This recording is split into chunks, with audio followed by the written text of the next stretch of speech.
दोस्तों, इस कहानी का टाइटल है बुद्धिवादी और ये हरिशंकर परसाई जी की एक छोटी सी कहानी है। तो चलिए कहानी को शुरू करते हैं। आशीर्वादों से बनी जिंदगी है। बचपन में एक बूढ़े अंधे भिखारी को उन्होंने हाथ पकड़कर सड़क पार करा दी थी। अंधे भिखारी ने आशीर्वाद दिया, बेटा मेरे जैसा हो जाना। अंधे भिखारी का मतलब लंबी उम्र से रहा होगा, पर उन्होंने दूसरा मतलब निकाला और अध्यापक हो गए। अध्यापक थे तब एक टिटहरी की प्राण रक्षा की थी। टिटहरी ने आशीर्वाद दिया, भैया मेरे जैसा होना। टिटहरी का चाहे जो मतलब रहा हो, पर वे इंटेलेक्चुअल बुद्धिवादी हो गए। हवा में उड़ते हैं और जब जमीन पर सोते हैं तो टांगे ऊपर करके, इस विश्वास और दंभ के साथ कि आसमान गिरेगा तो पांवों पर थाम लूंगा। आशीर्वादों से बनी जिंदगी का अब यह हाल है कि बंधी आमदनी तो 2,500 की है, बंगला है, कार है, दोनों लड़के अच्छी नौकरी पर गए हैं, लड़की रिसर्च कर रही है। ऐसे में शरीफ से शरीफ आदमी इंटेलेक्चुअल हो जाएगा। वे कोई खास शरीफ भी नहीं है, वे होने में ऐसे ही लेट हो गए। 2 साल विदेशों में रहकर वे लौटे तो परिचितों में हल्ला हो गया कि वे बुद्धिवादी हो गए हैं। तमाशा प्रेमी लोग उन्हें देखने जाते और बताते कि वे सचमुच बुद्धिवादी हो गए। एक ने उन्हें खिड़की से झांक कर देखा और हमें बताया, वह तो सचमुच बुद्धिवादी हो गया। मैं बैठा छत को ऐसे देख रहा था जैसे यह हिसाब लगा रहा हो कि छत कितने सालों में गिर जाएगी। एक ने उन्हें बगीचे में घूमते देख लिया। कहने लगा, जब वह फूल की तरफ देखता तो फूल कांपने लगता। वो भयंकर बुद्धिवादी हो गया है। एक दिन हम उनसे मिलने पहुंचे, मैं और मेरा एक मित्र। फोन पर उन्होंने आधे घंटे के बाद आने को कहा था। हम उन दिनों पूर्वी पाकिस्तान के तूफान पीड़ितों के लिए चंदा इकट्ठा कर रहे थे। सोचा बुद्धिवादी को देख भी लेंगे और कुछ चंदा भी ले लेंगे। ये कमरे में हम घुसे, सचमुच वे बदल गए थे। काले फ्रेम का चश्मा निकल गया था, उनकी जगह पतले सुनहरे फ्रेम का चश्मा वे लगाए थे। आंखों की चमक और फ्रेम की चमक एक दूसरे को प्रतिबिंबित करके चकाचौंध पैदा कर रही थी।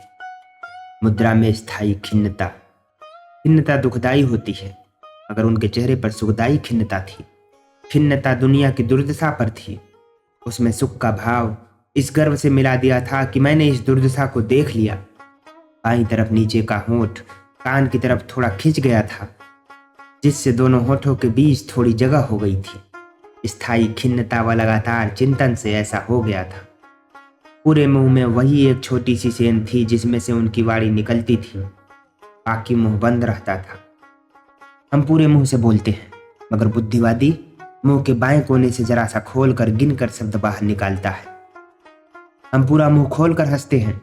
बुद्धिवादी बाईं तरफ के होठों को थोड़ा खींचकर नाक की तरफ ले जाकर होंठ के पास नथुने में थोड़ी हलचल पैदा होती है और हम पर कृपा के साथ यह संकेत मिलता है कि आई एम एम्यूज्ड, तुम हंस रहे हो, मगर मैं सिर्फ थोड़ा मनोरंजन अनुभव कर रहा हूँ। गंवार हंसता है, बुद्धिवादी सिर्फ रंजित हो जाता है। टेबल पर 5-6 किताबें खुली हुई उल्टी इस तरह पड़ी हैं जैसे पढ़ते पढ़ते लापरवाही से डाल दी हूँ, पर वे लापरवाही से ऐसी छोड़ी गई हैं कि किताब का नाम साफ दिख रहा है। किताबों की समझदारी पर मैं न्यौछावर हो गया। लापरवाही से एक दूसरी पर गिरेंगी तो भी इस सावधानी से कि हर किताब का नाम न दबे। मैं समझ गया कि वे किताबों को पढ़ नहीं रहे थे। हमें आधा घंटा बाद उन्होंने बुलाया था। इस आधा घंटे में उन्होंने बड़ी मेहनत से इन किताबों की बेतरतीबी साधी होगी। बुद्धिजीवी बार बार किताबों की तरफ हमारा ध्यान खींचने की कोशिश करता है। वह चाहता है हम चकित हों और कहें, कितनी तरह की पुस्तकें पढ़ते हैं आप, इनके तो हमने नाम भी नहीं सुने। हम चकित होने में देर कर रहे हैं। बुद्धिवादी थोड़ा बेचैन होता है। उन्होंने हमें इस तरह बिठाया है कि हमारी तरफ देखने में उन्हें सिर्फ 35 डिग्री घुमाना पड़े। 35 डिग्री सिर घुमाकर, सोफे पर कोहनी टिकाकर, हथेली पर ठुड्डी को साध कर वे जब भर नजर हमें देखते हैं तो हम उनके बौद्धिक आतंक से दब जाते हैं। हम अपने को बहुत छोटा महसूस करते हैं। उनकी मुद्रा और दृष्टि में जादू पैदा हो जाता है। जब इस कोण से हमें देखकर वे पेट में से निकलती सी धीमी गंभीर आवाज में कहते हैं, टू माई माइंड, तो हमें लगता है यह आवाज ऊपर बादलों से आ रही है, पर आसमान तो साफ है। कई कोशिश से हमें जान पाते हैं कि यह आवाज बुद्धिवादी के होठों के बाएं बाजू की पतली सेंध से निकली है। जब वे टू माई माइंड कहते हैं तब मुझे लगता है मेरे पास दिमाग नहीं है। दुनिया में सिर्फ एक दिमाग है और वह इनके पास है। जब वे 35 डिग्री सिर को नहीं घुमाए होते और हथेली पर ठुड्डी नहीं होती तब वे बहुत मामूली आदमी लगते हैं। कोण से बुद्धिवाद साधने की कला सीखने में कितना अभ्यास लगा होगा उनको। बुद्धिवादी में लय है, सिर घुमाने में लय है, हथेली जमाने में लय है, उठने में लय है, कदम उठाने में लय है, अलमारी खोलने में लय है, किताब निकालने में लय है, किताब के पन्ने पलटने में लय है। हर हलचल धीमी है। हल्का व्यक्तित्व हड़बड़ाता है। इनका व्यक्तित्व बुद्धि के बोझ से इतना भारी हो गया है कि विशेष हरकत नहीं कर सकता। उनका बुद्धिवाद मुझे एक थुलथुले मोटे आदमी की तरह लगा जो भारी कदम से धीरे धीरे चलता है। वे बोले, मुझे यूरोप जाकर समझ में आया कि हम लोग बहुत पतित हैं। मैं कहा, अपने पतन को जानने के लिए आपको इतनी दूर जाना पड़ा? बुद्धिवादी ने जवाब दिया, जो गिरने वाला है वह नहीं देख सकता कि वह गिर रहा है। दूर से देखने वाला ही उसकी गिरने को देख सकता है। उस वक्त हमें लगा कि हम एक गड्ढे में गिरे हुए हैं और यह गड्ढे के ऊपर से हमें बता रहा है कि हम गिर गए हैं। उसने हमारा गिरना देख लिया है, इसलिए वह गिरने वालों में नहीं है। मेरे मित्र ने पूछा, हमारे पतन का कारण क्या है? बुद्धिजीवी ने आंख बंद करके सोचा, फिर हमारी तरफ देखकर कहा, टू माई माइंड, अब मैं करेक्टर नहीं। अपने पतन की बात उन्होंने इस ढंग से कही कि लगा उन्हें हमारे पतन से संतोष है। अगर हम पतित न होते तो उन्हें यह जानने और कहने का सुयोग कैसे मिलता कि हम गिरे हुए हैं और हमारा गिरना वे साफ देख रहे हैं। साथी ने अब मुद्दे की बात कहना जरूरी समझा। बोला, पूर्वी पाकिस्तान में तूफान से बड़ी तबाही हो गई है। उसने मृत्यु, बीमारी, भूखमरी की करुण गाथा सुना डाली। बुद्धिवादी सुनता रहा। हम दोनों असर का इंतजार कर रहे हैं। असर हुआ। बुद्धिवादी ने मुंह के कोने से शब्द निकाले, हाँ, मैंने अखबार में पढ़ा है। उस वक्त हमें लगा कि पूर्वी बंगाल के लोग कृतार्थ हो गए कि उनकी दुर्दशा के बारे में इन्होंने पढ़ लिया। तूफान सार्थक हो गया। बीमारी और भुखमरी पर उन्होंने बड़ा एहसान कर डाला।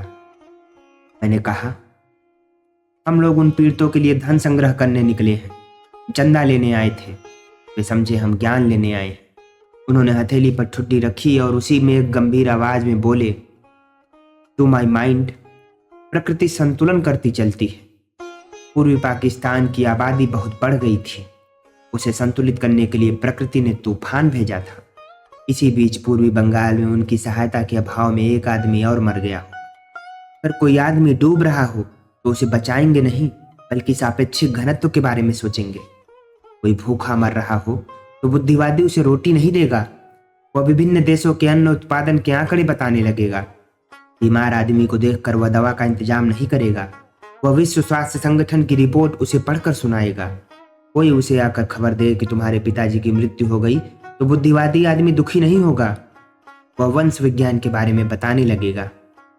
हमने चंदे की उम्मीद छोड़ दी। अगर हमने बुद्धिवादी से चंदा मांगा तो वह दुनिया की अर्थव्यवस्था बताने लगेगा। अब हमने अपने आप को बुद्धिवादी को सौंप दिया। वह सोच रहा था, सोचकर बड़ी गहराई से वह खोज कर लाया वह सत्य जिसे आज तक कोई नहीं पा सका था। बोला, to my mind, our greatest enemy is poverty. मेरे विचार में हमारा सबसे बड़ा शत्रु गरीबी है। एक वाक्य सूत्र रूप में कहकर बुद्धिवादी ने हमें सोचने के लिए वक्त दे दिया।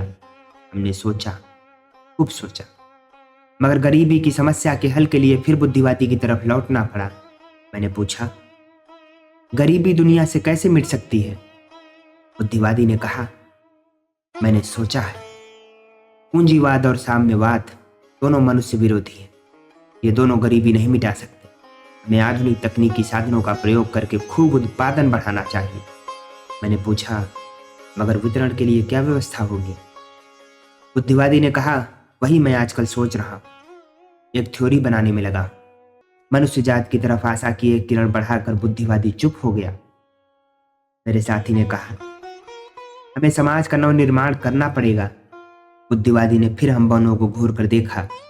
बोला, समाज का पहला फर्ज यह है कि वह अपने को नष्ट कर ले। Society must destroy itself. यह जाति, वर्ण और रंग और ऊंच नीच के भेदों से जर्जर समाज पहले मिटे, तब नया बने। सोचा, पूछूं, सारा समाज नष्ट हो जाएगा तो प्रकृति को मनुष्य बनाने में कितने लाख साल लग जाएंगे? पूछा नहीं। यह सोचकर संतोष कर लिया कि सिर्फ मैं समझता हूं, यह एहसास आदमी को नासमझ बना देता है। बुद्धिवादी मार्क्सवाद की बात कर लेता है, फ्रायड और आइंस्टीन की बात कर लेता है, विवेकानंद और कन्फ्यूशियस की बात कर लेता है। हर बात कहकर हमें उसे समझने और पचाने का मौका देता है।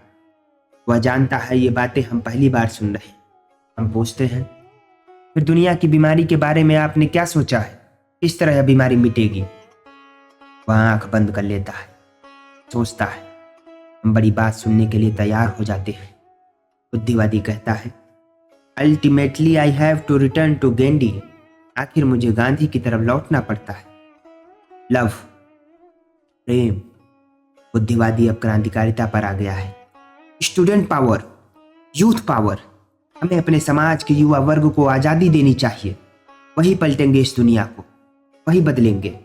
जो कौम अपने युवा वर्ग को दबाती है वह कभी ऊपर नहीं उठ सकती। यह किताब देखिए, प्रोफेसर मार्क्यूज की या कोहन बेंडी की किताब। बुद्धिवादी गंभीर हो गया। उसने अंतिम सत्य कह दिया। हम उठने की तैयारी करने लगे। इसी वक्त नौकर ने एक लिफाफा लाकर उन्हें दिया। बुद्धिवादी चिट्ठी पढ़ने लगा। पढ़ते पढ़ते उसमें परिवर्तन होने लगे। 35 डिग्री का सिर का कोण धीरे धीरे कम होने लगा। बुद्धिवादी सीधा बैठ गया। होठ की मरोड़ मिट गई। आंखों में बैठी बुद्धि गायब हो गई। उसकी जगह परेशानी आ गई। चेहरा सपाट हो गया। सांस जोर से चलने लगी। बुद्धिवादी निहायत पौड़म लगने लगा। बुद्धिवादी ने चिट्ठी की मुट्ठी में कस लिया, चश्मा उतार लिया। हम नंगी आंखें देख रहे थे। वे बुझ गई थी। चमक चश्मे के साथ ही चली गई थी। दम शायद मुट्ठी में चिट्ठी के साथ दब गया था।